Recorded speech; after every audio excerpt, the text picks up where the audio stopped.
everybody, I appreciate y'all for joining in. Y'all here with us to Talk of the Town Bully Podcast. Yeah. The premiere. You know what I'm saying? It's the first episode. Yeah. So we decided to do something a little different than most people would do. Instead of bringing somebody on first, we decided to bring on one of our own.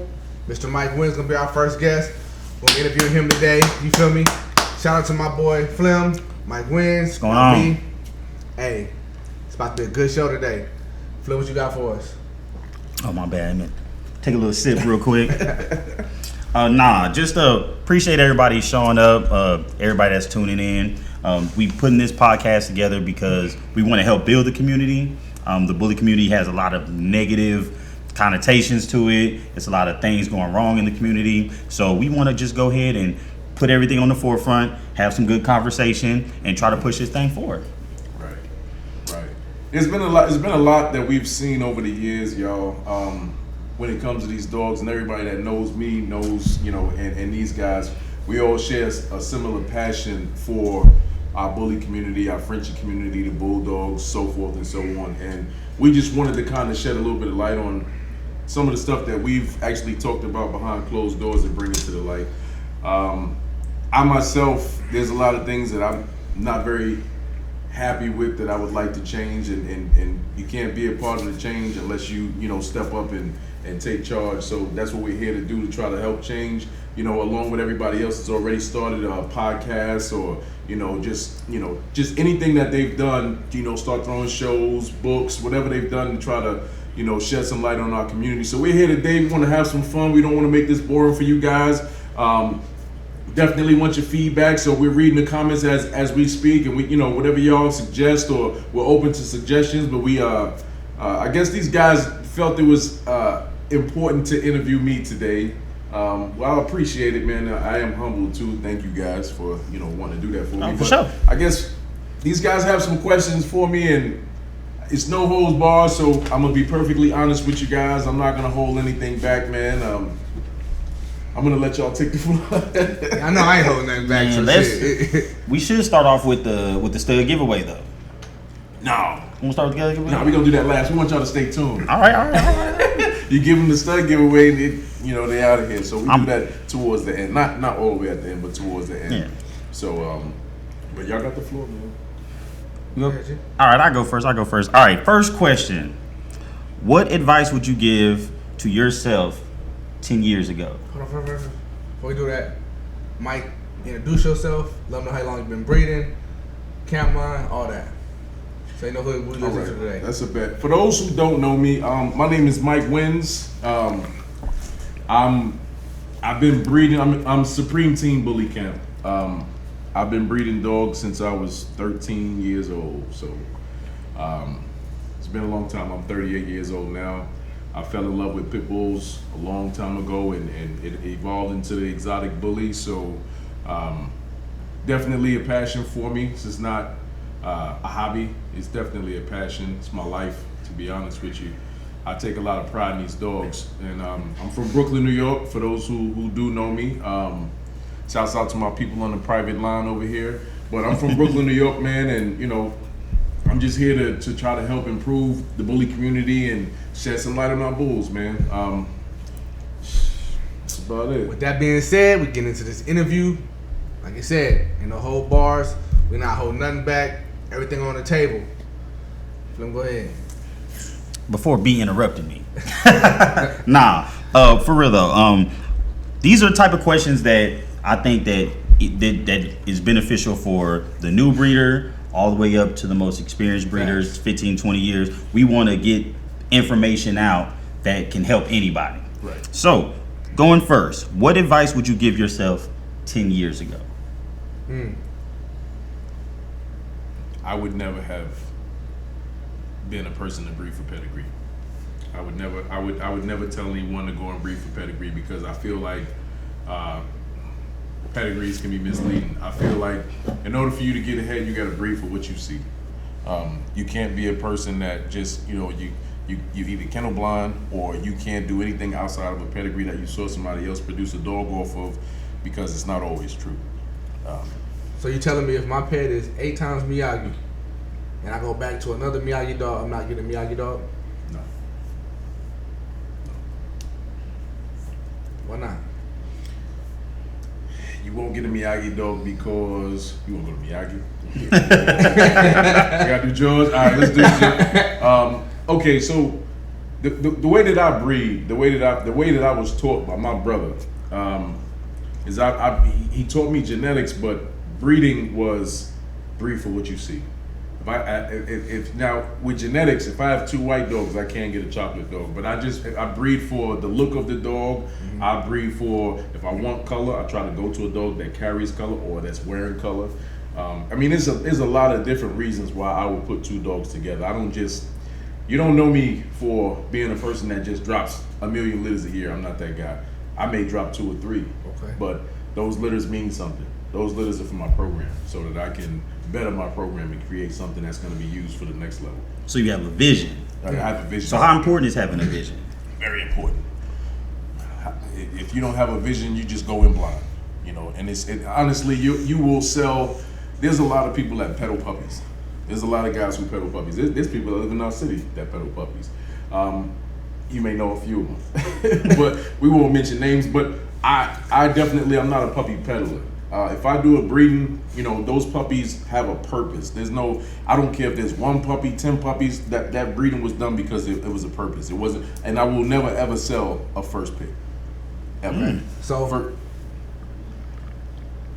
good question. So you telling me you've been breeding since you was 13. Can you honestly say, in that lifetime of breeding, are you still in the red or are you in the green? Oh, I'm in the green. You're in the green. Mm-hmm. So what made you get to the green? What breeding took you to the green? Following my own heart, not breeding for what somebody else was doing. I've never, ever, I won't say never, ever, because I just said that. But I've never been the type of breeder that breeds for, because a dog was hype. I breed for features. Actually, every dog in my yard right now, except for one that I just purchased, is that none of them are off of a known stud. Okay. I created Cock Block. He's not off a known stud. I created Savage. He's not off a known stud. I created Damu I purchased Damu off of a breeding that I did with another breeder off of his litter that he bred to my stud. I purchased that dog, but he was produced off of Savage. And then, well, I tell you what, I take that back. Binky was, but I didn't breed to Ruben's boy Preppy I didn't breed to him because of hype. Ruben or because of hype. I bred to him because of the look of the dog. So, but my dogs I create those dogs hype based off of my promo. Okay. So it's not me. I don't have promo. I didn't use a Bape or a Miyagi or something of that caliber so that I could create a dog and make money. My dogs were put together a certain way so that I could create a look. And that's it. Okay. I think it's very important for that to be understood. I think a lot of young breeders immediately go to, hey, let me find out what the hottest stud is. Yep. And I'm going to breed to it, and then I'm going to be the next hottest stud. And not understanding that it for one, this isn't I buy a dog in 1 year and I'm filthy rich and next year. That's a misconception. Exactly. So many people, you get told that, okay, you can become rich if you put these dogs together. I hear so many people say, hey, you should breed dogs because you can do this. If you don't know somebody that's doing this for real, don't jump into it. You cannot jump into this game and just make $1 million. It don't work like that. Can you make a little bit of money off of selling your puppies? Of course you can, but you will never make $1 million because your friend told you to go get 2 dogs and stick them together. Facts. It does not work like that. You're going to take wins. It's going to be some losses. We all suffer losses, and it's people don't talk about that. Definitely. So part of this podcast is, we are definitely going to get to those things and. We don't want to dive too deep into some of them wins and losses. That's a whole episode. Yeah. But I want to go to my next question. At what moment in your breeding, history, did you know that, all right, this is what I'm going to be doing? 13. Man. No. You know what? It was when I was 13. That's when you first found the passion of it? Actually, when I was 13 is when I first got my first pit bull. But it was when I was 15 I sold my first $1,500 dog. $1,500 back then was a whole lot of money. That's a whole lot of now. I was in my mother's basement. I was in my mother's basement. I had a litter, and The first puppy I sold, it was $1,500. Man, you couldn't tell me I wasn't rich. Hell no. But now it's 25 cents. Yeah, You was up. yeah. Facts. Yeah, A lot of McDoubles. It was just it was big for me because it was like, damn, you know, this kid growing up in the hood, you know, I used the dogs to kind of wiggle my way out. You know, dogs for me have always been my life, but that was, you know, my grandmother used to laugh because matter of fact, I went to go see my grandmother today. And she laughed at me because she said, remember you used to have that pit bull chained up outside? It was cold and I felt so bad for that dog. It was cold and he'd be out there shivering. But I mean, I did the best I could. Mom wasn't trying to let the dog come out. I just sneaked the dog in the side door when she was asleep. You know, I'm sorry, Mom. plastic on the couch. You ain't getting the dog in. Nah, man, but look, that was, I mean, I hope that answered your question. Oh, yeah, definitely. So, Mike, we've been for this long. To go back to my us question, what dog or what breeding took you out of the red? Honestly, and I hate to say it, but I gotta say it because it's the truth. The first breeding I did with Mr. Miyagi. Some of y'all know the history between me and the Studs owner, but I have to say that was when I did that breeding. There wasn't a single puppy that sold for less than $6,000, and at that time it was a lot. I think the most expensive puppy I sold off that litter was $10,000. How many puppies you have? 10. Shit. So you had 10 puppies. That's like $6,000. Most expensive one was probably 10. All right. 10,000. We're not gonna add it That's up. a bag. for That's a people bag. to count. That's a nice little bag. So okay, for people that don't know the history, I told you I ain't nothing to say. People that don't know the history with the bully camp, for you going to the bully camp and making your way out the red to go back and shop with the bully camp, how was that turn out for you? I gotta answer this. Of course. I mean, yeah. We live. All right, so the first time I bred to the bully camp, it was all good. The turnout was so good, I took another $5,000, invested back, did another stud credit to Mr. Miyagi. Before you get too deep, how that one turned out? The second one. The second one was okay. It wasn't as good as the first one, but the second one was okay. How many pups?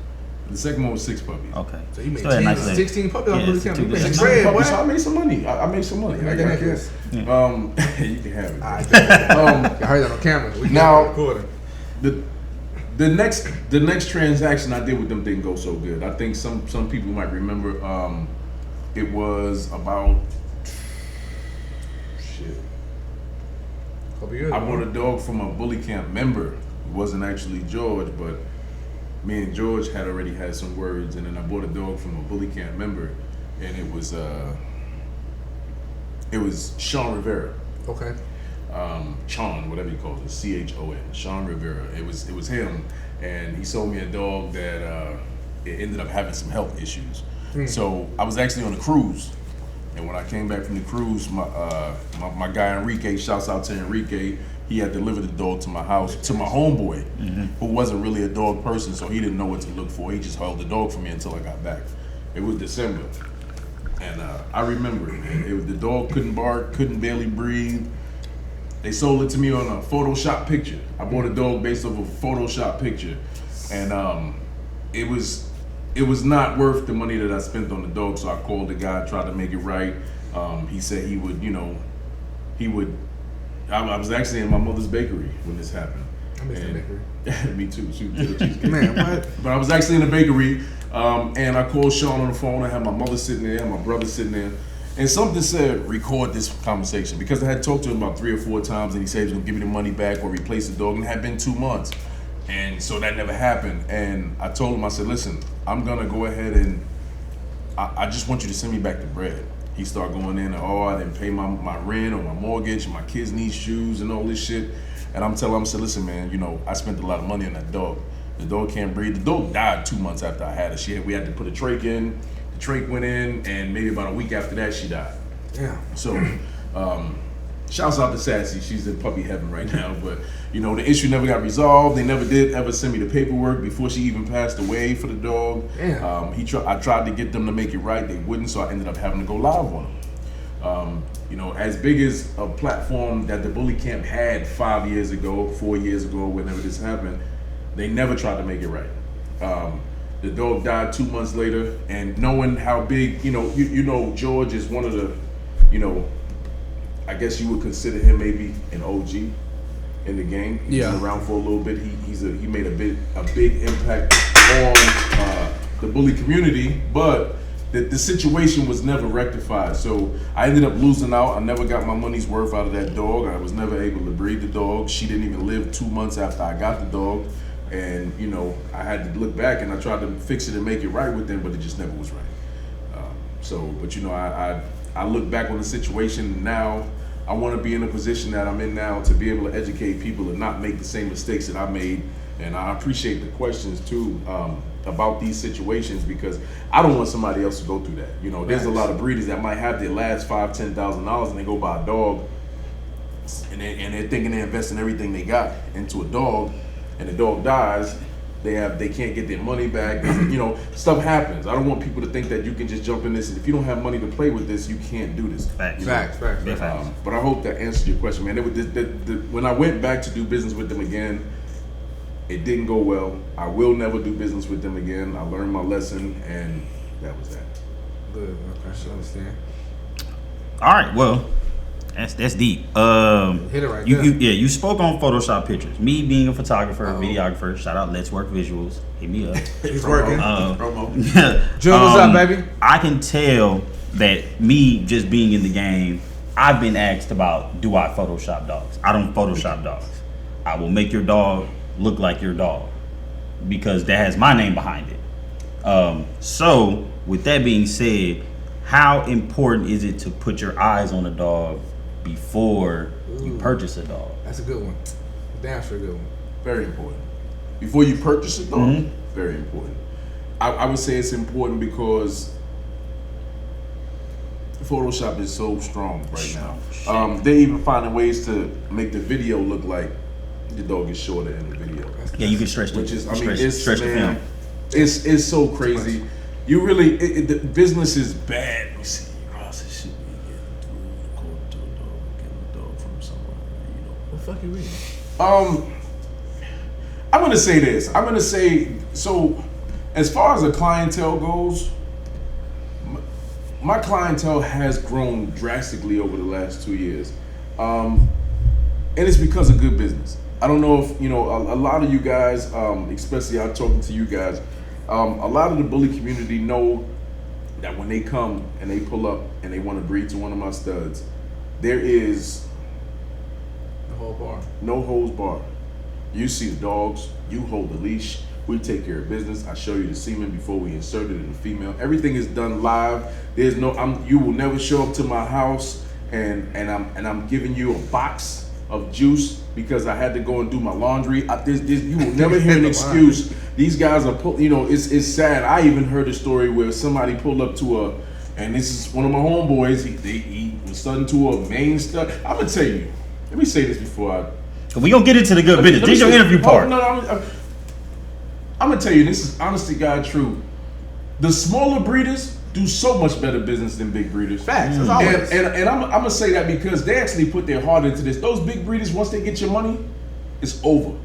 They don't care about you. They're not answering your calls. That's how me and George actually started the Full Out in the first place. They don't answer your call, and then it was weird because George wrote me 2 weeks ago in my inbox, and he sent me a friend request, and I'm like, why'd you send me a friend request?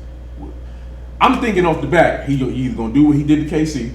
You want to use cock block, and then you want to go ahead and say that the dog never had puppy. I'm not gonna let you use my dog, so that would never happen. But you know, it was just weird. He said, "Oh, I didn't know. I wrote you by mistake. I sent you a friend request by mistake." A long message. I've done it before. It's called drunk texting. But you know, I mean, man, it's so much. So my thing is, okay, did the photo shoot, this Photoshop, has the breeder you are today, you had many run-ins with different people. Are you at a place in your career where you can say, I can sit down with these people and rectify situations? Yes. Will it happen? Yes. reach out to us. Reach out to the podcast. We want to sit down and we want to talk about it. We don't got to name all. We ain't got to name all yet. You ain't got to name them, but at the same time, I just want to know if we get some of these people on this show, can we get it rectified live in front of the people? Absolutely. Okay. Grown man business. You can start with June. I mean, June on live right now, right here. You can start with June. June on live right here. We can start with June. We can bring him on. June. We can bring him on. Hey, send me a request. Bring him on. Because I feel like June, I've been on June since before June got to where the platform he is right now. And a lot of people look at June as a good person, a bad person. I done heard a lot of things. But for me, being that person I fuck with, and most cuss, person I deal with, I'ma always have the best interest in my friends, you feel me? And I feel like that's one situation that if y'all two could rectify that, it'll help out a lot. You need to come to the show. The bully community. But I'm gonna tell you, a lot of times it's misunderstanding. Yeah. Facts. That's most of the time. I promise you, there was nothing that I personally did to that man. So, and then with that being said, conversation fixes a lot of things. Yeah. All the time. That's why I said I'm grown. We can speak. June, where you at? Nah, let's do it on the show. We'll bring June on. We'll bring him live on the show. June, if you welcome to come to the show. June, inbox me. We're gonna make that work. Yeah, we will be at Rumble in the Jungle. Facts. So We'll be there. Another question though. I gotta ask this question. Cause we've been through the same things as far as the bully game. I took mine a little different. And I switched over. Fuck y'all. But when I'd had black, I lost black to. I went out of town. The AC in my house froze over. I lost black and his sister at the same time. I remember. It took a toll on me to where I stepped away from the bully game for like a year, 2 years. And when I came back, a lot of people wanted me to come back and do bullies. I did Frenchies. Just because it hit me so hard that I had to walk away from that situation. Shout out Signature Line Frenchies. We in here. Appreciate you. I got you. So when it comes down to ball sack, I remember talking to you on the phone, and me and Mike been cool for some years. Me and Mike had our fallout. Me and Mike, we did everything. We friends. Your voice was different. How bad did that affect you? You have your lip thing? Okay. Man, you know what? Let me rephrase that. How bad did it affect your program? Because I knew that was a vision that you really put in. Drastic. One dog. Drastically. There was so you would have to understand, me and my partner at the time, shouts out to Rich, we had a lot invested in just that dog. A lot of people's programs were about to be surrounded around that dog. And when he died, it was just, I remember it, bro. It was January, I think it was January 16th. So I came home. 17? Mm-hmm. You did your homework. Okay. I came home and I got out the car. I popped the garage door open. He was in here, you know, it was cool in here, and he just didn't move. Before I left that day, I played with him. He wagging his little nub, and I left. I went to work. It was my son's birthday weekend. So he had a panic attack. But when I got out the car, I looked and I said, Sack, and I still got the video on my phone. I still watch it. I watched it today. And I said, Sack, and he didn't move. And I called him again, Sack, and I walked over to the cage and I started banging on the cage. I'm knowing he's dead, but I'm still banging on the cage. I grabbed him out the cage. He's blue. He's got blood dripping out his nose, and it was just like, what? Like, I just had to figure it out. But crazy enough, I had just bred I just bred him to my suicide daughter. And I swear, I knew, I even posted it, I knew that I was gonna create a next level, better version of him. My next stub was in her belly. She was a month pregnant. So in that situation, I remember the conversation. The bad part is you had just took the camera out of the inside to be able to see what was going on. Yep. So how did you feel knowing that I just moved the camera, I could have been watching to see what's going on, and now I couldn't see nothing when it happened? Because right now, to this day, you don't know exactly how it happened. I was helpless. I'm going to say that's one of those things that will make you want to quit. but I had people who actually looked up to me in this community, and quitting wasn't an option. Okay. So I had to readjust, pull some pennies out, and I had to go back and start all over again. Back to the drawing board. I had to go back to the drawing board and get back in the lab. And, you know, I'll be honest with you, the reason why I came out and started swinging so hard was because of a conversation I had on a live with Daquan Jackson. I don't know if you remember that. I don't forget shit. I think Daquan was saying that he was a bully ambassador. And it kind of rubbed me the wrong way. Okay. I think Daquan is a cool dude. I have no issues with him personally, but it just rubbed me the wrong way for all the work that I put in, all the work that everybody else that was around me put in, for him to be running around screaming a bully ambassador, you know, that you only had like one litter of puppies. So for me, you didn't put enough work. So I said that to him. I said, yo, I don't see how you feel you're some bully ambassador of the bully community, and, you know, you have only had like 1 or 2 litters. So it was me, him, and Dada. We going back and forth on the live. So I challenged him to a breed off. I said, listen, if you feel like, I ain't heard of breed off before. we had a breed off. I'm swearing. And Jamie Foxx and he never jingle off. We never brought it back up. But Daquan was actually the one who pulled me back out of my shell. That's dope. Shout out to Daquan. That's And that's dope. my Shout out people. to Daquan. That's my people too. And same thing. I'm gonna cut you off, but that Daquan thing, gotta fix that too. Cause I feel like Listen, y'all can make a platform I'ma so say- crazy. I'm gonna say this. You know, I'm 38 years young. You almost 40. And no, I'm not almost 40. I'm almost Got around to that. So I'm more than willing. I have no issue with Daquan. I really don't have an issue with June. I think we had a few misunderstandings that caused us not to speak anymore. But I don't have an issue with they both brought a lot to the bully community. Let me say that to the camera. Daquan and June both brought a lot to the bully community. Facts. I think that a mere sit down and we could do it live, because I want to make sure that maybe it wasn't something that I did to them.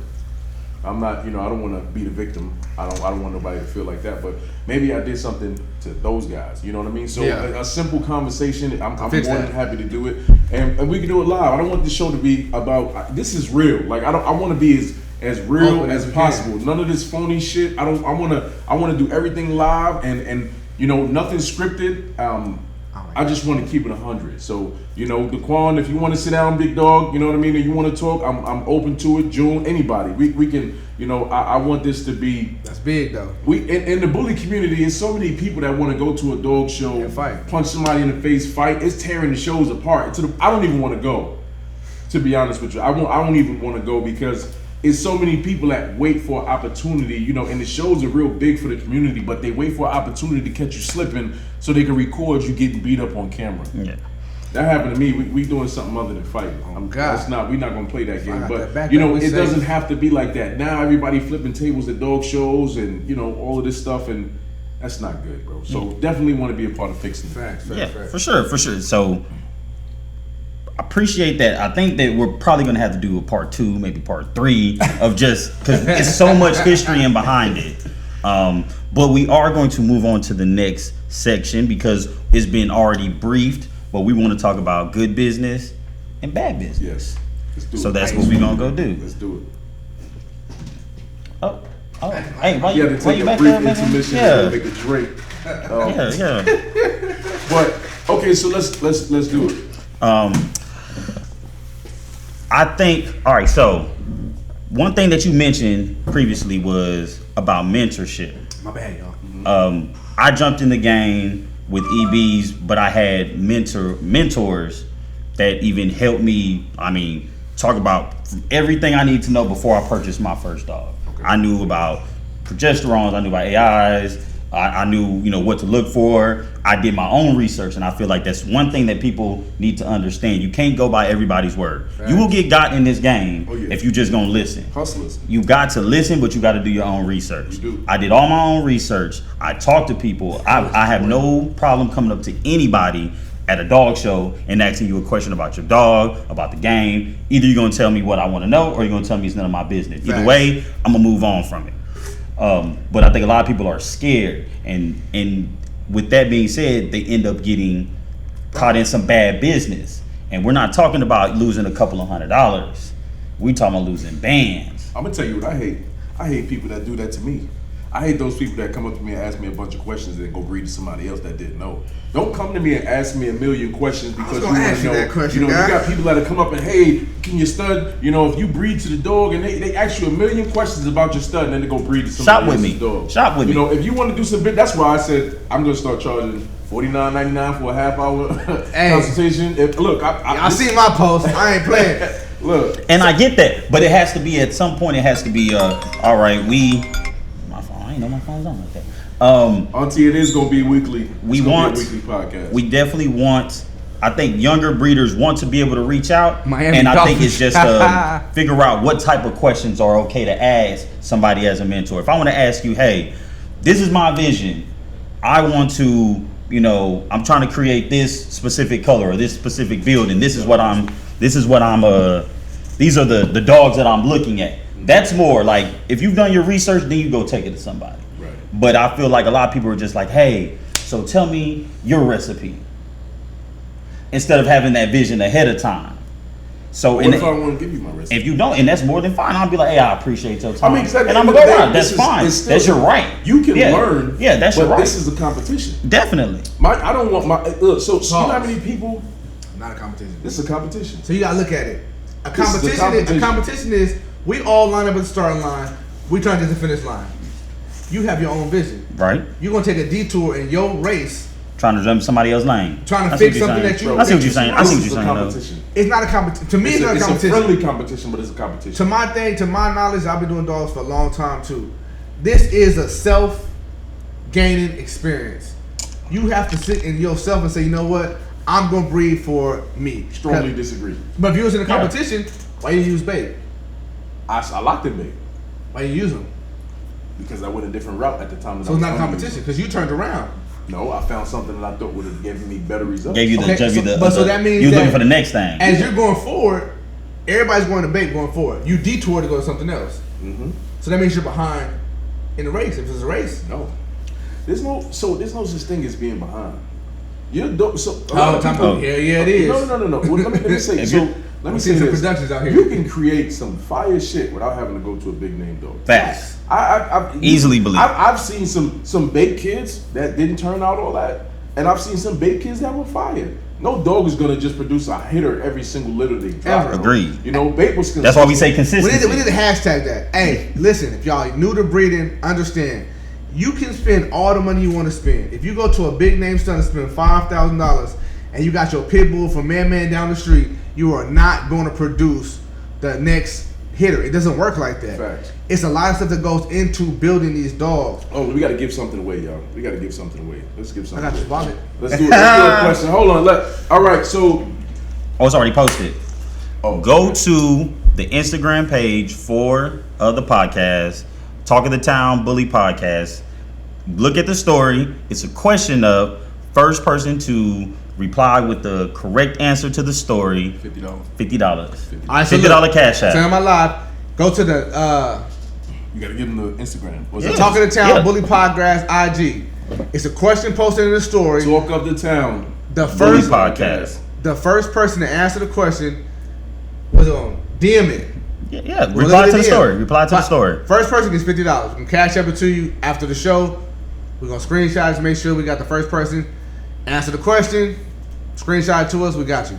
Yes. And we want to... And the right answer, please. Share the live. Right answer. Don't give it the wrong answer. Yeah, the topic's going to be good business and bad business. But I've been catching a lot of lives this week where I see a lot of more established breeders that were talking, how they're so upset about the community, but they're not mentoring anybody. So you can't complain about an issue if you're not trying to help the issue. That's why we're on here to talk about some of these things. I'm gonna tell you, these young guys don't listen. If you don't listen, that's nothing. That's nothing. They don't listen. He's right. They don't listen, but at the same time, as they don't listen, us as OG breeders, and I can say that because I did my own work and my homework. Google me. We don't teach the way that we were taught coming in. I tell people all the time, when they say the game is meant to be sold, not told, it was sold to us. When we came into this dog game, it was sold to us. It wasn't Hey, let me sit down. Hey, Mike, look, you breed a little roll to a Remy daughter, and you come back. It wasn't like that. You had to buy into a kennel before they gave you any kind of information about. Yeah, you had to do running dogs. You had to do business. You can go up to Roger and be like, "Hey, bro, look, how did you create this?" Roger gonna look at you like, "Shit, I got puppies on the ground." You know what I'm saying? It's like, so now y'all are coming into it with just money, and people are giving y'all the game for just the money, right. And that's cool. I get it, understandable, but money doesn't buy you everything. Nope. I just seen people spend $10, $15,000 on. I ain't seen nobody's name, but I seen the dog y'all sold to these people. It was a Merle pit bull, and it was a well-known. It was a well-known kennel. It was a new kennel that started out that has a well-known person behind that kennel that's funding that kennel, and y'all sold that person that dog for like 10, 15 bands, and you sold them a dream. You can't be into this game and feel like that just because Fleming making $1 million on a dog, he's gonna sell me. I have not made $1 million. He's gonna sell me something nice. You feel me? Like it doesn't work like that. Shouts out to my baby mama. Nowhere near $1 million. In order for you to get into this game, you have to want to listen. B, do your own research. Homework. If you don't do your research in anything in life, bro, you have to do your research in anything. Whether you want to be an electrician, a mechanic, anything, do your research. Because no matter what I tell you, you're gonna take for what I tell you and take parts of it. And then find things that you can get around on your own time. But if you just buy into a kennel, understand, I'm not gonna turn down 20 grand. So if you offer me 20 grand for a puppy that I may think that it's an okay puppy, who's not gonna sell it to you for 20 grand? Unfortunately for me, I'm gonna be like, man, look, I got this puppy, I'm gonna give it to what it's worth. Cause I feel like if I give it to what it's worth or less than what it's worth, if I don't like it, you feel like you won. All right. So, all right, so let's get back to the good business and bad business. So, I'll throw a scenario out there. I'm a brand new breeder. Mm-hmm. Let's say I got $10K. Cash? Cash app. Payments? Yeah, it doesn't matter. Let's just say 10,000 cash. I want to jump in the game. First off, first off, just regular. Would you go with a stud or would you go with a female? Go to female. Why would you buy a stud? I'm just asking. Just quick fire, real quick. I would never start out with a stud. Okay. I would never. Everybody is not cut out to be a stud. Facts. There's so much.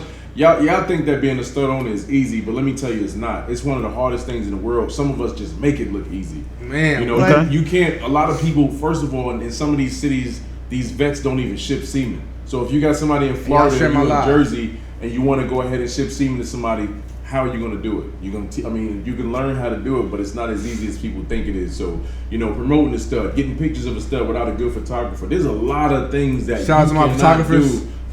Right. Sitting right here next to him. Published. There's a lot of work that it takes to become a stud owner. Is it lucrative in the end? When you learn, of course it is. But if you don't know how to be a stud owner, this is not something that's just for everybody. So some of the things that I've been told from new breeders that say a bigger breeder told them to buy a stud is you can breed a stud every day. You can only breed a female every 6 months. Granted, that is true, but understand, if you do not have a clientele for that stud, you're probably breeding that stud every 6 months, every year. You have a pet. That's what you have. You got an expensive dog. Yep. Well, I tell people you go to a female first because one, I'm gonna ask my co-host first. Do y'all feel like a stud makes the breeding or a female makes the breeding? I'm gonna go with, if you don't have a solid female, it does not matter what that stud looks like. Your chances of having a hit is the probability's low. I'm gonna disagree. I'm gonna disagree too. I'm gonna disagree. The only reason I'm gonna disagree, I done bred some ugly bitches. And man had some hitters. And got. Have you ever bred to an ugly bitch and had no hitters? No. So I bred to. It's a dude on my Facebook. His name is Frankie. It starts with an S. He know if you see it, I see it. He has a female. It was a lilac female. I promise to God, if I'm lying, I'm flying on my feet on the ground. She looked like a modern day Goofy. Damn, that's fucked up. A modern day Goofy. And I bred black to her, and I produced Paris. We ended up running it back again, and produced another litter that came out. Like, you can put the dogs next to the mom and be like, those are her kids. It just wouldn't make sense. You would think it was something else.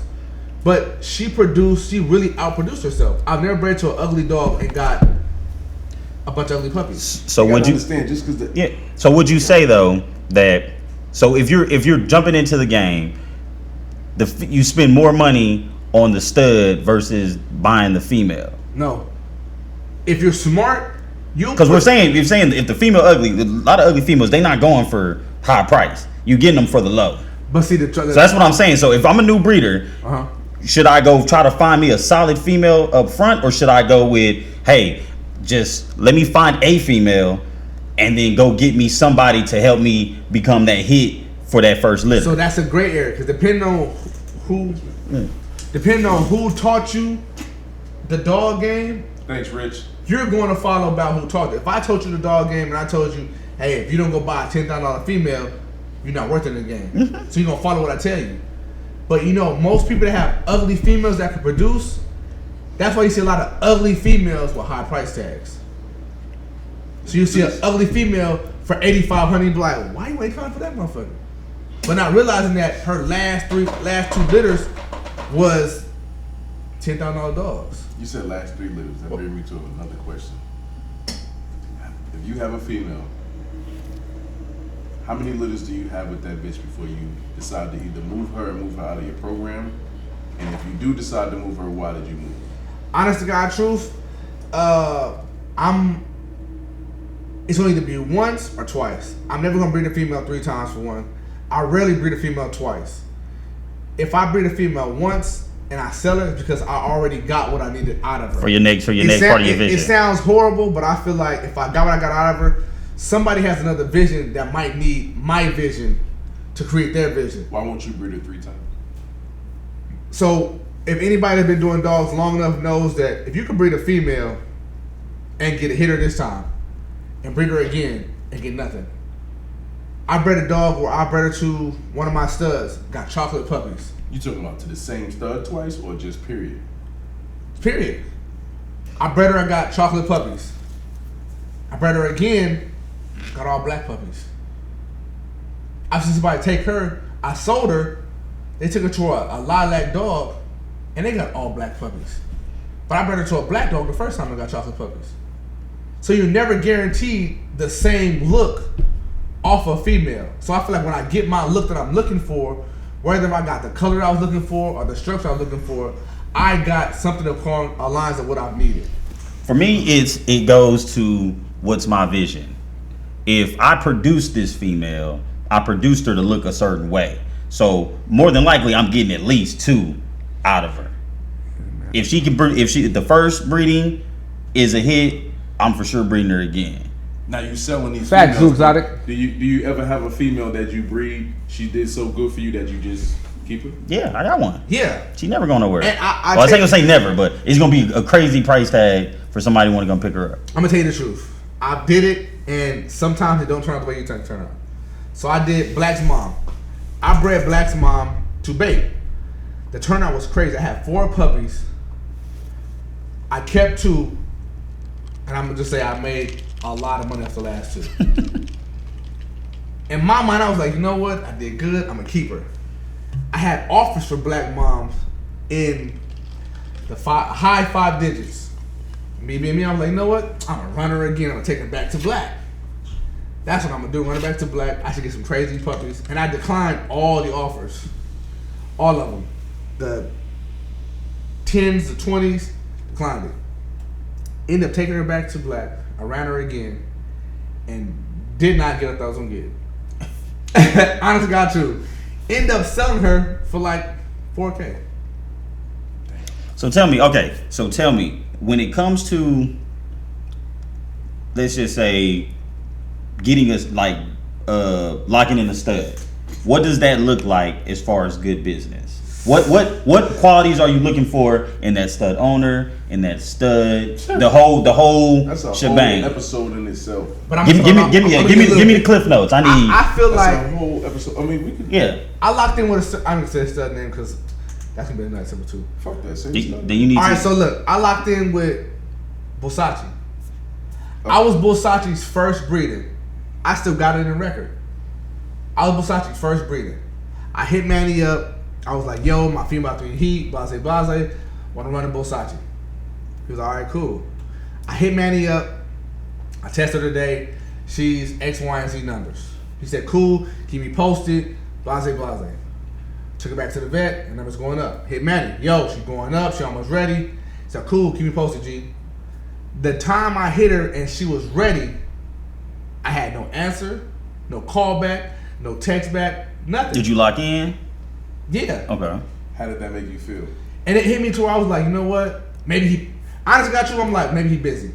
Let me get him on some, I hate my boy, because my boy is Was he that busy when he took your money? I mean, or was the communication back and forth?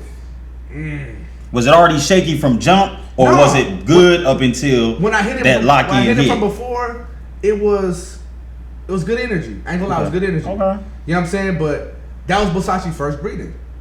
When I hit him again, honestly got you, I didn't get a response back until like a couple weeks later.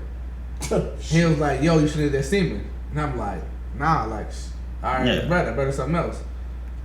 And it was one of them things that I looked at it like, you know what? It is what it is. So I gotta ask. Was it a learning? Hell yeah. How did that make you feel about the way he conducted business with you in that transaction? I look at it like everybody has their vices. Everybody had their ups and downs in life. I'm not gonna say it was completely his fault. Okay, yeah, I am. I'm gonna honestly say saying- this. It's first episode. First episode. No holds barred. I'm gonna honestly say I felt like it could have been handled better. Okay. For this being your first breeding, mind you, at that time I was doing numbers. I didn't put my dog on the floor with certain dogs. They had them snatch them off the floor and put them in their cages. You feel me? So around that time, when I had Magic Mike, I was coast to coast, bro. I'm on the road. You need me in Cali? I'm on the road to Cali. I done put Magic Mike on the floor with certain dogs, Lil Scrappy, Bull Sachi, and had them niggas put them hoes in cages. You know what I'm saying? So when we came down to it, I was like, you know what? He probably see somebody to see. Boom. I left it alone. I feel like, okay, I spent $500, I'll make that back. But it made me realize that you always gotta have your own stud on your yard or a backup stud. Always. That was my first lesson. And I've been Always gotta have a breeding- backup stud. and I've been Something breeding close dogs- and whatever your I've other been breeding stud dogs is. for a long time. But mind you, when we started breeding dogs a long time ago, from the little road days, Tequila Sunrise, dogs y'all might not know about, the Paddington Blood, Moccasin Blood, them dudes were real businessmen. To where I can go to Paul Scott and be like, yo, I need Magoo, my female's here right now. Paul coming down from his house in the hills and bring it to you. 12 o'clock at night, 1 o'clock in the morning. So cool. Here's my You question. guys don't do that. Yeah, here's my question. Have you ever been in that situation where you were the stud owner and you feel like you did bad business? Or you could have done business better? That nigga Flip said we gonna lay this shit. Yeah. okay. We're not gonna put everybody. We gotta look into ourselves. We So gotta look at I did a breeding. I did a breeding when I did the bait to Bolo breeding. I did a breeding. I took her to Wood Lake Animal Hospital, Oklahoma City. I'm walking out. A dude, I can't remember his name, Till something. As I'm walking out, he's like, "It's a nice female. Who you breeding to?" So I bred her to bait. He said, "Okay, what you doing the puppies for?" I said, "I don't really know yet. Dude, I gotta wait to see what the puppies come out like." He said, "I want to lock in." I said, "What?" So I give you a G right now to lock in. I said, "All right, cool. We go to the bank. I met him at the bank. He gave me a G. We locked him in for second pick female. I said, look, second pick female is going from 6 to 8K depending on how that dog comes out. Right. I'm not gonna say you a dream just to make no bread. That's not me." Litter drop. I hit him up. I said, "Yo, she only had 1 female, 3 males. I can give you the only female in the litter because you already locked in, mind you, for another 2K. So you'd have spent 10K for this female. You'd have the only female in the litter." He was like, "Man, I don't think I can do that. I'm in a fucked up situation right now. We'll just figure something out." Boom. Litter goes on. They get older. I end up selling one of the black brothers to Brazil for an undisclosed amount of money. I end up selling his last brother to 4 different people. I sold him to a person in Michigan. They sent me half the bread, couldn't finish, said don't worry about it. Me and my wife going through some things. It is what it is. Boom. Sold him again to China. China sent me bread. They couldn't get him over. Dude was like, "We'll do business later on." Cool. Sold him again to the Philippines. Dude sent me some bread. Again, bullshit happened. So off that last one, I probably made more off that last one because I did off Black Brother, and I sold Black Brother for like 20 bands. So cool, I find a dude in Houston. I want him. I said, look, at this point, just give me what the remaining balance is. Come get the dog, bro. Because if y'all keep reneging on this dog, I'm going to have this dog in my house. Come get it. Came and got the dog. I sold it. So the dude goes missing. He'll hit me up again. He said, you know what? And let's switch the stud credit over, the money over. I gave you the $1,000 I gave you over to a black stud credit. I said, cool. When you get a female, you ready? Hit me up. We'll knock it out. He hit me up in like, I want to say 2018. Mind you, black breeding happened in 2016. This 2 years later. He hit me up. I was like, yo, you got a female? He's like, yeah, I'm about to test her. She's almost ready. Cool. Hit me up. Test came back. After that, didn't hit me up. Here from 2019, he got another female. He's like, yo, I got this girl. I want to breed her to black. Boom, boom. I said, man, whenever you're ready, we're ready. Didn't hear for a couple of months. So I ended up hitting him up. I said, yo, did you still want to breed to black? He was like, hell yeah.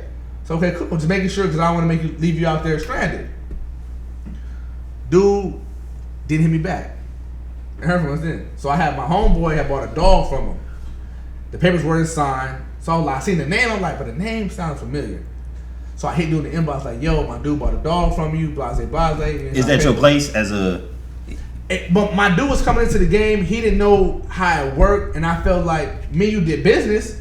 I should be able to inbox you and be like, yo, you forgot to sign the paperwork. Okay, I'm just asking. These just questions that people need to know. So dude hit me like, how you gonna hit me on the business about your man's paper not being signed, and we ain't never finished business?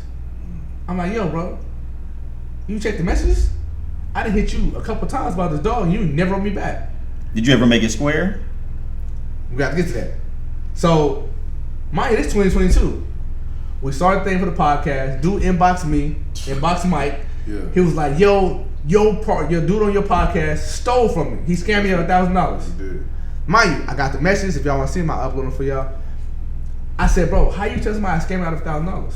You had every opportunity to breed to black. You telling me after the third time trying to breed to black, you tell me I don't think I should have to pay the remaining balance of the stud fee because I already got $1,000 locked in. I should have a stud fee for the $1,000. Mm-hmm. That's not a stud fee. That's not how that works, my guy. He wrote me after the podcast was over, the first one. The little intro. Said, the little intro we did. And he said, hey man, dude on your podcast panel scammed me for $1,000. And I said, well, it wasn't me. Who? I said, who was it? And I said, what was the puppy that you got scammed for? He started explaining the situation. So I called B. I said, listen, we just started this podcast. Buddy is saying you owe him some bread. Let's just clear that shit up. Yeah, let's make it right. He go try to clear it up with the guy. Correct me if I'm wrong. This motherfucker, stupid ass, Teal, whatever his name is. I said I'm gonna call B. B get on the phone with him, tell him he gonna send him $1,000 back. The dude went on his Google calculator and calculated the interest for what, 4 years, and said, well, you still owe me an additional 200 and something. And now it's like, fuck you, you ain't getting the you should have just took the $1,000. Let him pay you the $1,000 back so it can be done. Who gets interest on this shit? I inboxed dude 3 times, and we talking. I said, yo, just send me your cash app. Me, I'm a person that I'm gonna sit back and take advice from people I know is close to me first. I hit Flim, I hit Mano, I hit Mike, I had my brother in Cali, hit a couple people, and it was like, you know what, B? Squared away. A lot of people was like, hey, a lot of my people was like, man, fuck him. That's 6 years ago. That's it. You know what I'm saying? If you didn't use dog in 6 years. No expiration date on the so money. I can't be expecting your money back after 6 years. So I sat down and I was like, you know what, bro? Mike was like, B, let's square it away.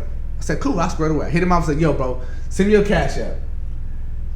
I said, I'm gonna send you $1,000 right now. He said, if you want to be fair, you really owe me $1,200. I'm like, how are you $1,200? He sent me a screenshot of the interest from 2017 till now. It was like $251.48.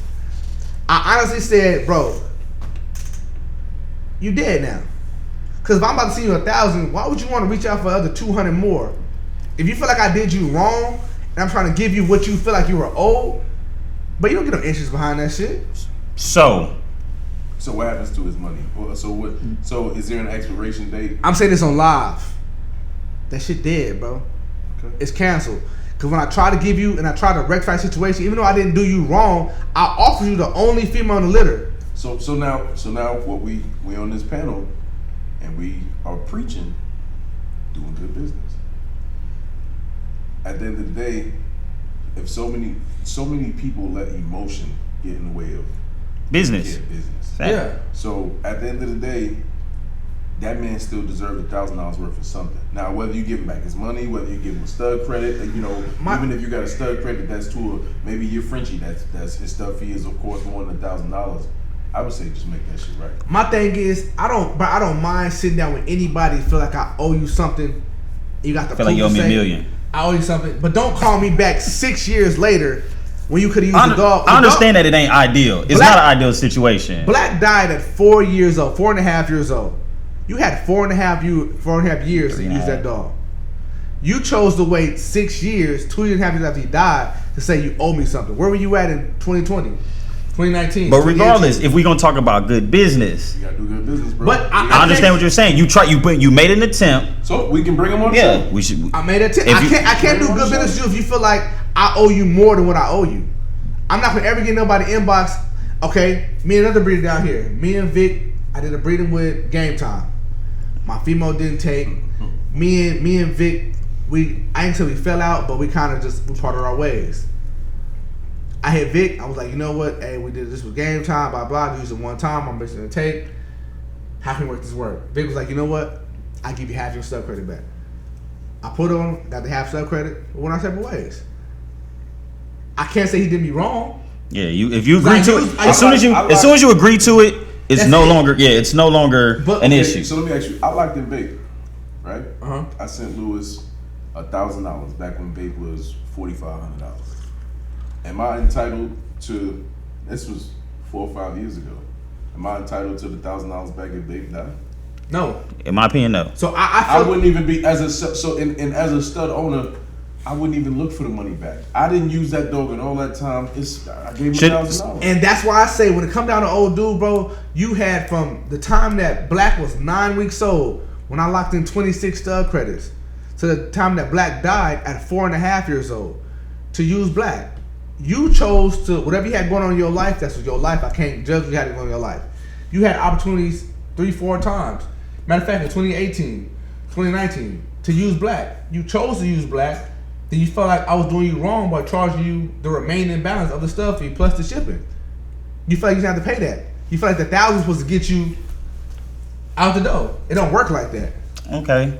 So what I want to say is we've talked a little bit about what bad business look like. Where the next question. Where the stud? Raffle? No, the stud. Oh, let's do this raffle real quick. So, all right, for those who are tuned in, any stud you want to use on my yard at any time. Hey, pick the good ones. Hey, we gonna pick somebody's lucky name out of the little. I feel like I should. I'm a lucky guy. I feel like I should pick. We gonna do a cut back. My name. We gonna do something. My name not in there, but I tried. All right, so look, I'm gonna shake this motherfucker up. Flim gonna pull out a thing. Whatever he pull out, that's a winner. Now everybody that shared, everybody that did what they supposed to do, Demetrius. They're supposed to do. You feel me? This motherfucker will show up and try to text me while he's standing. Hey, everybody did what they had to do. This you ain't here. If you didn't do what you had to do after 12 o'clock, that it don't count, bro. Anything after 12 o'clock. 11:59. I apologize for butchering any name. You got a thumbs up. If I butcher your name, look, we gonna get you right. If we tear up your name, we gonna spell it out. My penmanship is not the greatest. So here we go. And if y'all pick the right stud, y'all think of me on the putback deal? Yeah, I mean, it was my idea if you want to. Oh, God. So 2 putback deals. All right. Here we go. Lucky Lefty, let's go. Those motherfuckers' ideas when they rapping somebody else shit. Yeah, you know what I'm saying? It's always better when it's somebody else's. What you got? See who we got. D-Wade. Ooh. D-Wade. So reach out to Mike, reach out to the podcast. D-Wade, you get any stud credit on my yard, you want for free, brother. Don't be a putback, though. So D-Wade, you won. Hit us in the inbox. Hit Mike on the inbox or the Bully Pod. I mean the Talk of the Town podcast. He gonna like that shit. I already know he gonna for in the inbox. If you smart, I'm going for the $5,000 stud. Tell you the truth. But at the same time, what's your vision? Don't listen to me. What's your vision? Go for what you got going. Whatever you got going. But if you're going for the bag, you know what I'm saying? But if your vision is the bag, then that's cool too. All right. We got to give away something else, man. Let's give away something else, man. I got this wallet. Let's do the next question. Nah, that's. Only got one question.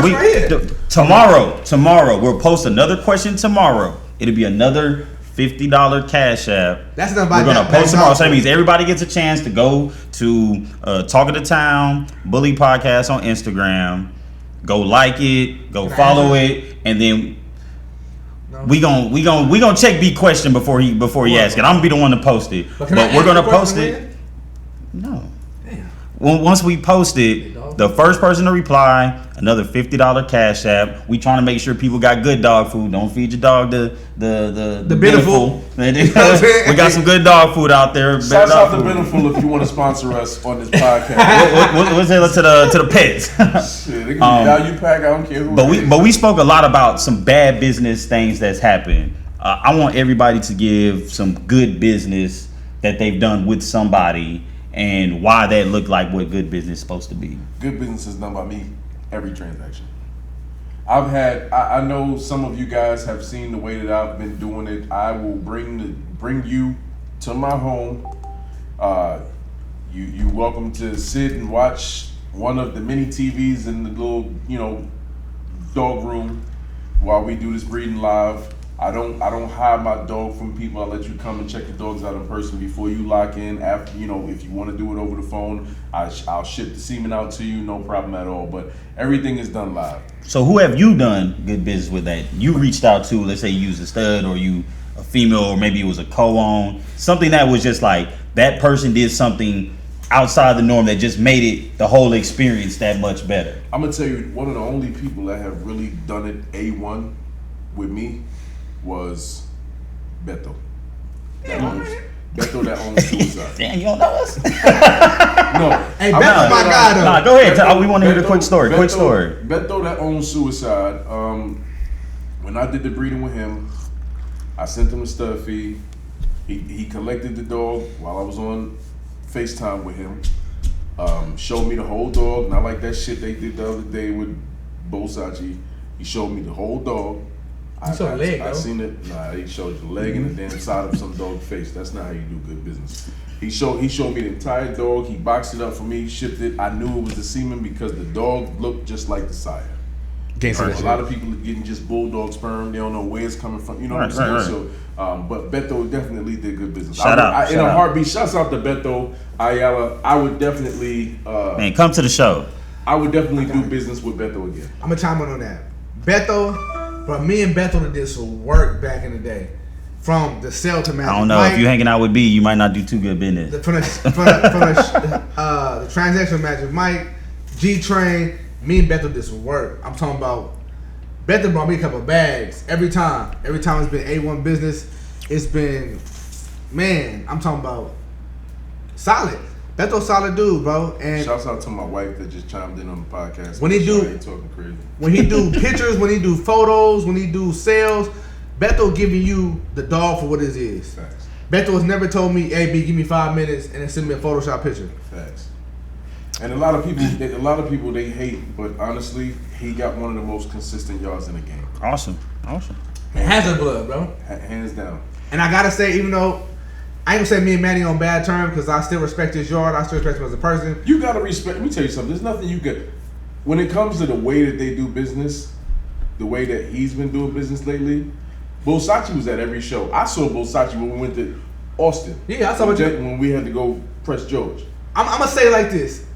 For me being Bosachi's first breeding, I can honestly say that Manny was in the position to where he is now, to where he conducts business a little different. Everybody, when you first get into a business, any kind of business you got, you gonna have some hiccups. There we go. Let's put respect on it. No, you gotta put respect on it. Yeah, you gotta put respect on it. I don't hold it against him.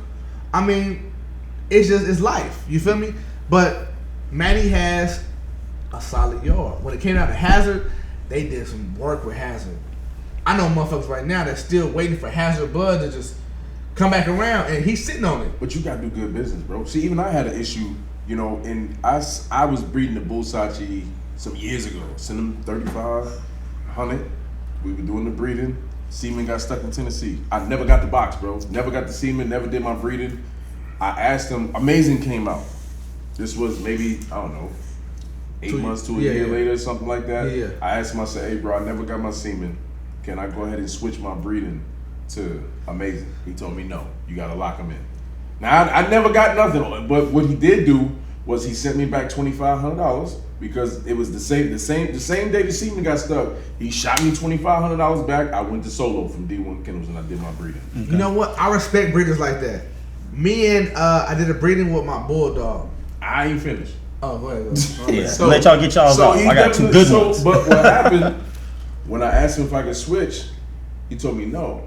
Which I feel like if I already spent my bread with you, I'm already locked in. It's not like I did a breeding with you and this is a repeat. Yeah. I never got nothing. So all I'm asking you to do is you have a stud that's a little bit more relevant. There's a color craze now. Everybody's moving towards the color, and I'm gonna add some color. Can I just switch it? Me personally, I would have just let my client switch it because then you're gonna come back to me. I'm not gonna do bad business. Or just say pay the difference. Or even if it was pay the difference. Yeah. Because I still had $1,000 with you. So all I'm asking you to do is move it to the next stud, and whatever his fee is, I'll pay it.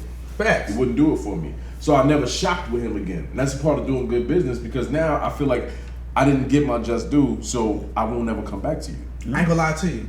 If I'd have been Versace first breeding and I'd have dropped the way I was gonna drop it, Manny would have got about a good 10, 15 bands from me. Cause I'd have seen I'd have seen how your dog produced with something that I already have, and I'd have kept going back to you. Manny has a lot of dogs. Versace was hard. I seen him in person. Yeah, bruh. When I first seen Versace and the hammer fronts, I was like, no, that shit gotta be Photoshop. Everybody Photoshop is so crazy now, it gotta be Photoshop. I thought it was Photoshop. I caught Manny in Tennessee after I'm not, you know what I'm saying? Oh, dude head off on that one.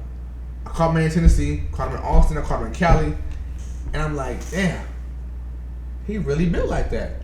He could move. He's not. A lot of dogs that have these good fronts and, you know what I'm saying? It's just fronts. It's no rear. He could move. He had a rear too. Versace had an actual build to him to where if he throw a ball, he going. Right. My homeboy owned Versace's grandma. They was moving. So I got respect for Versace. The way that he did his business that first time, hey, it's life. You feel me? I'm not gonna hold it against him because at the end of the day, we all humans. We do talk about giving people their flowers. Right. When that shit becomes you got to give people their flowers, but at the same time, we're gonna keep it a buck. When certain people get to a certain point in their status, they forget how they started, and then the customer service goes out the window. You can't be one way and then start. You know, and stud owners get screwed over too. Yeah. There's a lot of people that motherfuckers are slick. They, like what just happened to me with the Latif White kid. You know, you call me and you say, "Hey man, Mike, I need your help. I'm about to go to jail, and can I breed to one of your studs?" Huh? Why you never go to jail? I don't know. You going to jail? Like, what you gonna do with the puppies? That's what I said. What, sale? You going to keep the puppies if you're going to jail? Are you really going to jail? Or was that just cap? Facts. But in my heart, I'm trying to help a man, you know, get out of his situation, be able to hire a lawyer. So I sent him semen. He split my semen, put it into 2 different dogs. And never told you? Never told me. Okay. And then when it was time for me to get my puppy, he told me I can only get a female. That's not our arrangement. It was supposed to be for pick pup. And then I spoke to him, and things got a little left. But at the same time, I'm gonna speak for people that's looking to this podcast right now that still like Damu, like Savage, like Cockblock.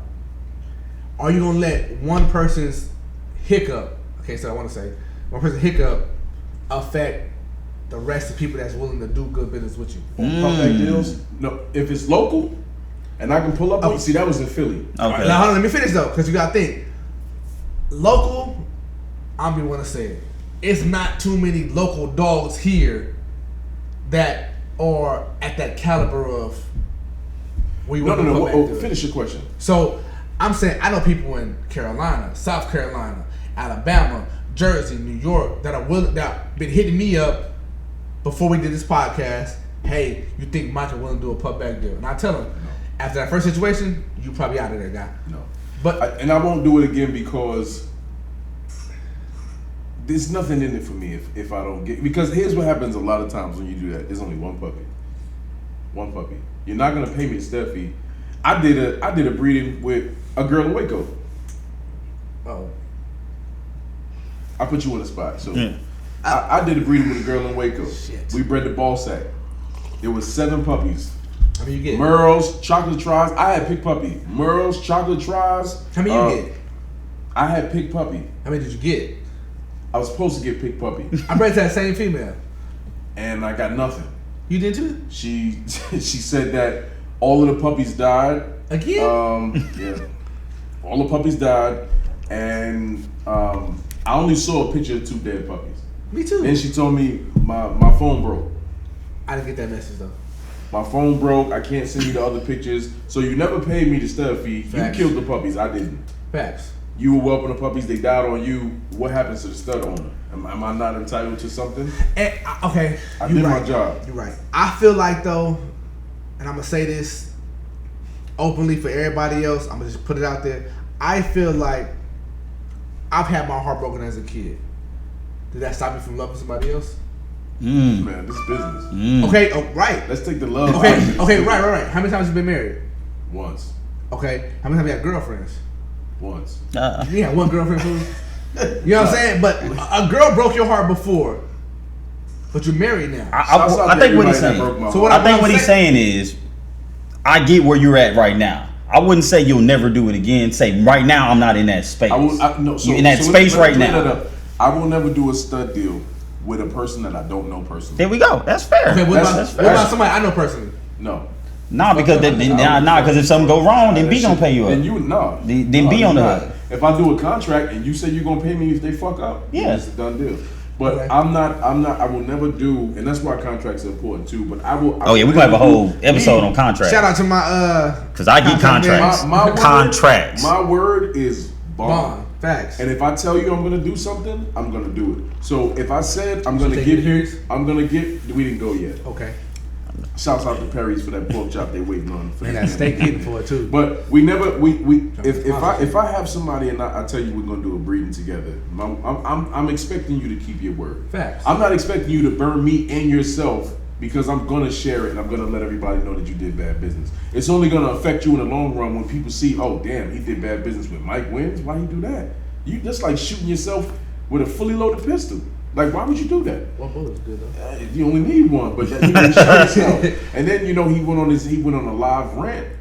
He was saying that he was just trying to make it like I did bad business, but then he inboxed. But I talked to him before. Right, but you heard what he said. But there was nothing bad on my end as far as the business went. I thought I was helping a brother out, trying to put some money in his pocket, and it backfired on me. Facts. That's what I get for having a big heart. So no, I will not do a pup back. I had a guy hit me yesterday. I seen the messages.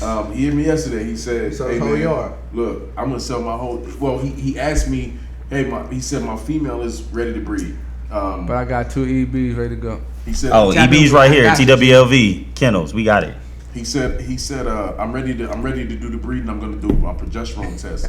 So I told him, I said, listen, man, what was our arrangement? Because I'm not clear on what the arrangement was. I don't remember us, doing any monetary deal. So he said, hey man, we were supposed to do a pup back about 2 or 3 years ago. I said, brother, I no longer do pup back deals. So I mean, it crushed him. I apologize, but I'm not putting myself out there like that. Okay, hold on. I can say because it's been again a lot of bad business, and I see the exotics might be a little bit harsher than it is on my EB side. I've had 2 very good business deals in the last 2 months. Anthony Gonzalez out in Cali. Shouts out to Anthony. I've been wanting to use Bane for. And Bane is no bulldog. Yeah. No dog. I've been wanting to use Bane for a while. Great rubber structure. Crazy. And he overnighted me some semen, and it got stuck twice. And as soon as I checked the track in, I seen it went wrong. I hit him. He immediately hit me. Said, "Look, man, I overnighted." He sent me everything. He said, "Look, I'm gonna get I'm gonna ship it from the airport." He said, "I go to the airport first thing in the morning, and I'll have it in Killeen by 1:00." Did you do it? Did it.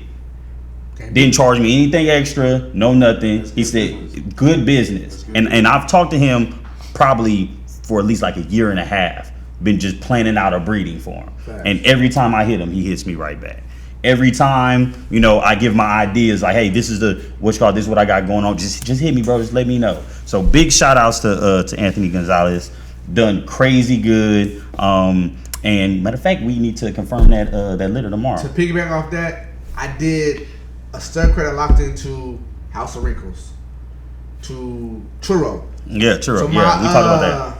My Mickey Blue Eyes daughter came in heat. I seen Churro. I was like, man. You hit me about it. Yeah. That was his first breeding. Ever to be done, I gotta get it.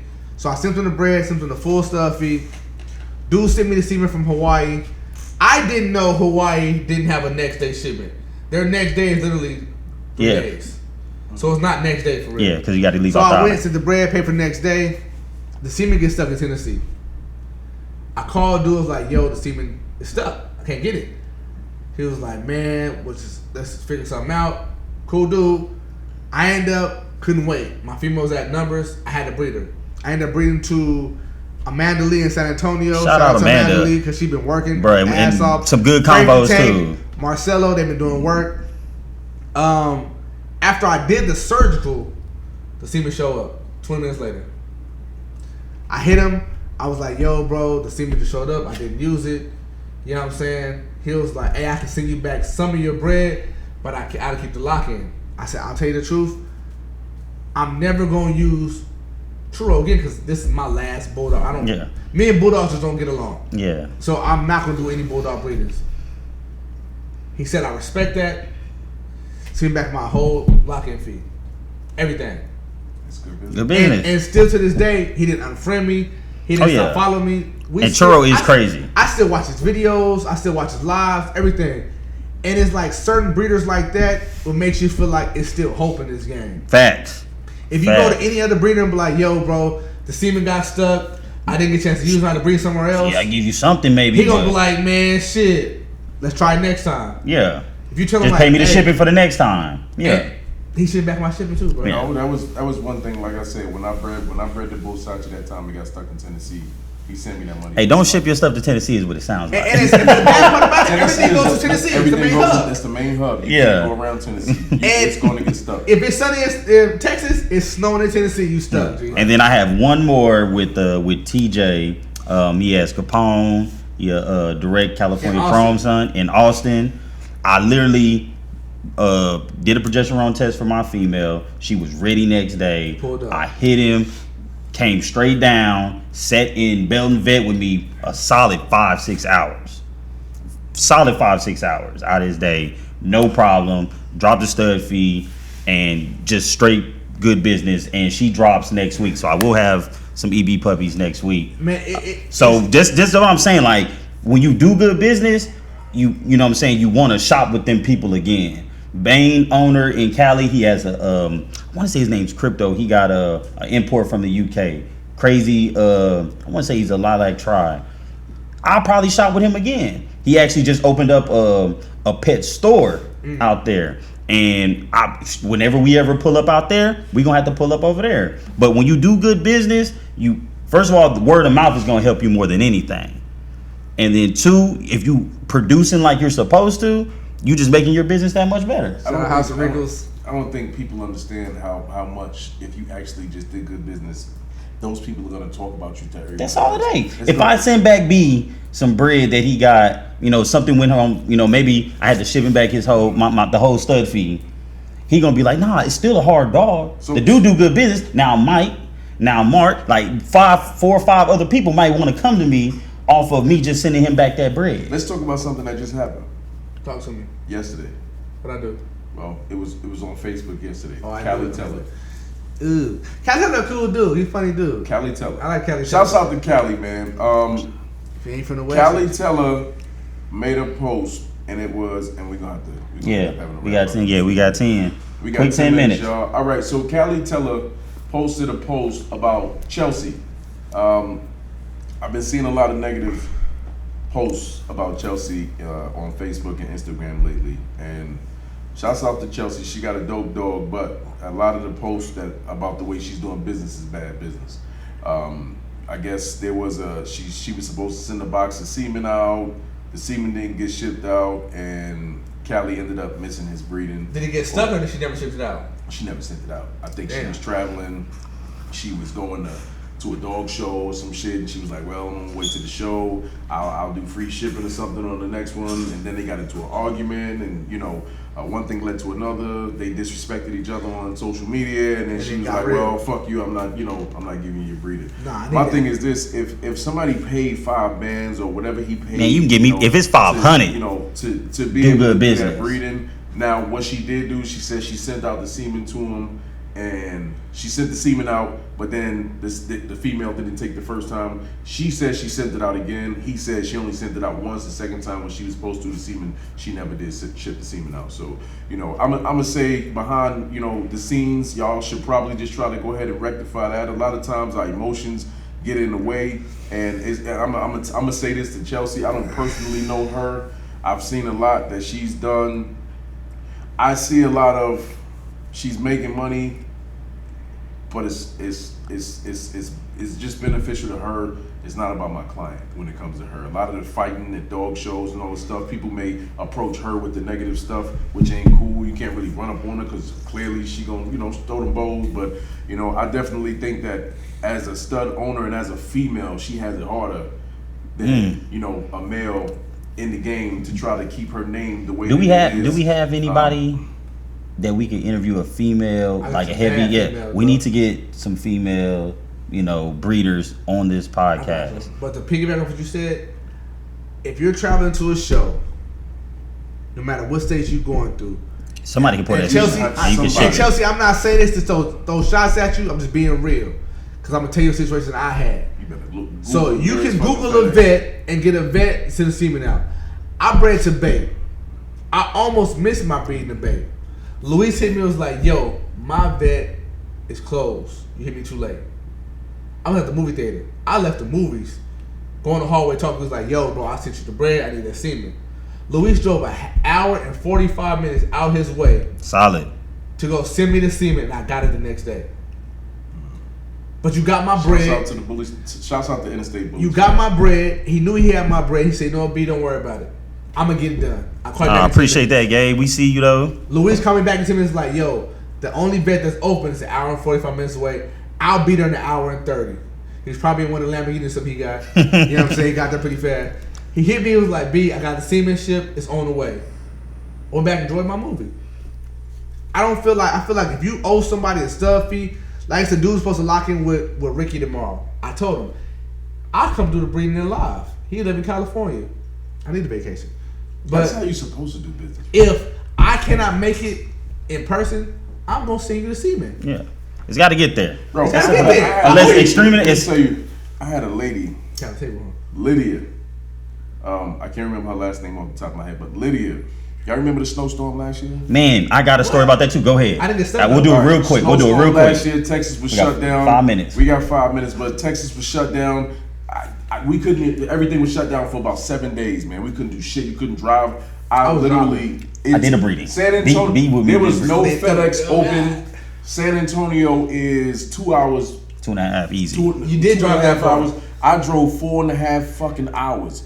Excuse my language. I drove 4.5 hours slow to San Antonio just to get to the FedEx at the airport so I could ship it through cargo. Shouts out to Erwin Berryman for setting up the flight. Bro. I set it up, and guess what? I get all the way to the airport closed. Closed like a motherfucker. He called me. This the try. 4.5 hours, bro. I drove all the way to the airport closed. Took a picture, took a video, showed her. She was like, "Man, there's nothing we can do." But she was patient. She didn't trip. She was just like, "Look, we're going to settle it on the next one." That's the next one, all I did was she said, "I want to use Savage." I said, "Well, I'll tell you what, you got an inconvenience because one, you didn't ask me for your money, but you were inconvenienced. So I tell you what, I have another stud. I got Damu, I got Cock Block." I said, "You pick which stud you want. Whichever stud you want to use, I'm gonna ship you the semen." She chose Damu. I shipped to the Jew. She had 6 or 7 puppies. Solid. Shouts out to her for the patience, and like I said, sometimes when she was patient with me, so I didn't charge her more money to use another stud. It was that's the same thing. She could have asked for anything. She could have asked for everything back. Yeah, when I was first supposed to use Bane in Cali, it was during the winter storm. Yep. Couldn't do anything, and he had hit me up. It was last and minute. Yeah, he hit me. I hit him like, "Look, man, I there's no way." Right. And he was like, "Look, bro, I got you next time." Luckily, shout out JC right here in Killeen. I seen his dog. I'm talking about me, B, him. We in his garage, no power, with the car on with the lights on, just so we can do the breeding, just so we can see. Not one, but 2 days. 2 days. 2 days in a row. sliding all through the highway. And I had a solid litter of 6. So shout out JC. He shows so much love. So doing good business, and shout out, he do got some puppies right now. Now that I think about it. Shout out to Lincoln for having good tires to get through that snow. Boy, hey, what? Boy, we was sliding. Hey, if everybody had them trucks that was lifted, y'all paid 60, 40, 80 bands for. I seen Toyotas pulling y'all out. But we do got to get out of here. Like, we're gonna do this every week. We're send us any kind of topics y'all want to talk about. We already got some people that we want to line up to interview, but this platform is set to be honest, to educate, and to make the whole culture better. And that's EBs, that's Frenchies, that's everybody, everything in the bully game. You got Labradoodles. Yeah, like if you breed anything, reach out to us. You know what I'm saying? We want to learn just as much as we want to teach. So yeah, tune in every week. We're gonna try to do it every Thursday, same time. And I appreciate you, man. It's Flim, it's B. We got Mike Wins, and man, we here, and we not going nowhere. You know what I'm saying? Y'all don't chase the name, man. Just change the game. For everybody, like he said, it's our first podcast. You feel me? We get everything situated. For everybody that don't know our situations, our programs, check out our pages. Hey, everybody that's on this podcast right now, go follow their pages, follow their programs. It may not be something that you like, but it might be the person that next you like. Man, look, each one reach one, teach one. You feel me? We can make this game go a lot farther, a lot better, faster than you think you can. Your 5,000 friends ain't my 5,000 friends. But it all starts with doing good business. Let's get it. Do good business. We gonna come back to this. Before we log out, shouts out to my guy Mickey Monday, who's gonna be shout out Mickey next week. Get that outfit ready, boy. Monday. That's going to be our first outside guest that we're going to be interviewing, and that's going to be a good show. We got a lot of good questions to ask Mickey, but shouts out to my guy Mickey out of Temple, Texas, man. If y'all don't know Mickey, hey, right now, while y'all can, go look up Mickey on Facebook, do y'all research, because next week we'll probably give away some prizes, but we'll give away prizes based off of the knowledge of Mickey. Hey, he's got a super duper dope Charlie Brown son named Bias. Hopefully he brings him down next week when we interview him, but y'all gonna see him. Also took them pictures of Bias. Don't worry about it. I got you. And if y'all want, I'm gonna help bring the monkey. I know everybody like. I'm gonna bring the monkey on. Darwin, he cool people. If y'all look at the live, y'all gonna see Flim. Y'all gonna see Mike. Y'all gonna see me. This the podcast. Y'all need to tune in to Talk of the Town. Hey, look. If they're not talking about you, it ain't relevant. Talk of the Town Bully Podcast. I appreciate y'all for tuning in. Once again, Flim, Mike. Your boy B. Appreciate y'all for logging in.